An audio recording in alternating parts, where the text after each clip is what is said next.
পরে পরবর্তী সিদ্ধান্ত নেবে। আমরা তাকে জিজ্ঞাসাবাদের জন্য রিমান্ডের প্রেয়ার দিব। পরবর্তী সিদ্ধান্ত আদালতই নিবে। টিকটকার প্রিন্স মামুনকে 7 দিনের রিমান্ডে দিলেন আদালত। দর্শক, গত কয়েকদিন আগে মামুনের নামে একটি ধর্ষণ মামলা হয়েছে। সেই মামলাটা করেছে লায়লা। দর্শক পুলিশ তাকে সেই মামলার ওয়ারেন্টে গ্রেফতার করে ইতিমধ্যে আদালত তাকে 7 দিনের রিমান্ড দিয়েছে। দর্শক, এই নিয়ে থাকছে বিস্তারিত, কেননা আজকের ভিডিওটা অনেকটাই গুরুত্বপূর্ণ। আজকের ভিডিওটা আপনারা লাইক দিয়ে সম্পূর্ণ ভিডিওটা দেখতে থাকবেন। দর্শক, ইতিমধ্যে চলে যাবো আমরা মূল ভিডিওতে। চলুন দর্শক, সেই নিউজটাই ইতিমধ্যে আমরা দেখে আসি।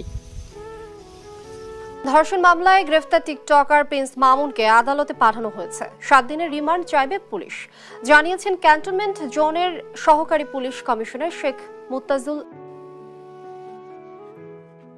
মামলার বিষয় হলো আমাদের আইনগত প্রক্রিয়ার মাধ্যমে সঠিকভাবে আমরা তাকে অ্যারেস্ট করেছি। আদালতে তাকে সোপর্দ করব।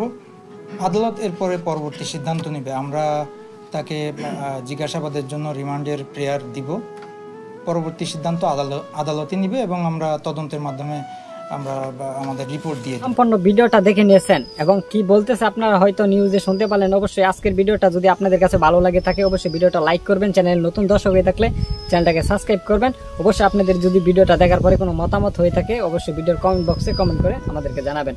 দর্শক, আজকের ভিডিওটা এই পর্যন্তই। সবাই ভালো থাকবেন, সুস্থ থাকবেন। আসসালামু আলাইকুম, আল্লাহ হাফেজ। দেখা হবে নতুন কোনো ভিডিও নিয়ে।